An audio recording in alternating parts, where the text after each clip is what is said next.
Hi everyone, I'm Jennifer. I'm Darren. I'm Ethan. I'm Vincent. And we did our project on an automatic deployable canopy. We used temperature and light sensors, and we made this project with the intention of making it a lot easier to set up a canopy, because compared to traditional canopies, they take up time and usually multiple people to set up. So our project automatically deploys and retracts based on the threshold for light and temperature. For the mechanism of our project, we were originally going to do like a scissor linkage, but we found that it was unstable and not enough for our project.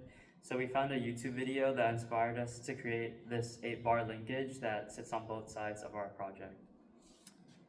One of the earliest limitations that we ran into was that the DC motor that we bought was not outputting enough torque to drive a mechanism.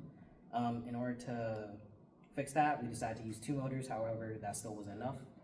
That led us to developing this gearbox in order to output enough torque using gear ratios. Overall, we have 3 stages of gears with an overall gear ratio of about 1 to 50.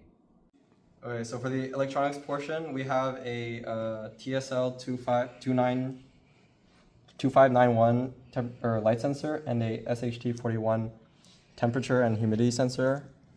We also have a manual retraction and extension switch if you want to extend it, but the sensors are telling you it's not hot enough to extend yet. All of this is running off of a Pico, and it is programmed in CircuitPython for library compatibility for the sensors.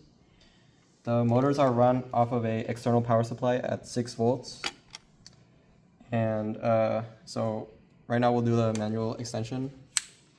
And the manual extension overrides the sensor outputs. Then retraction.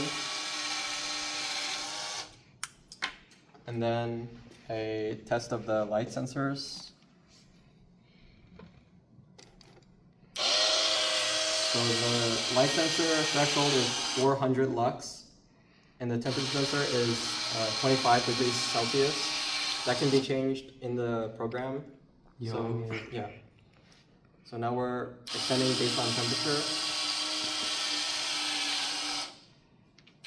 And then the extension and retraction is limited by limit switches on both sides. The motors ran at different speeds, so we need to account for both sides extending at different speeds. Otherwise, they could be out of sync and then destroy the mechanism.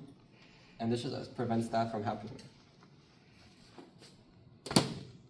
Yeah.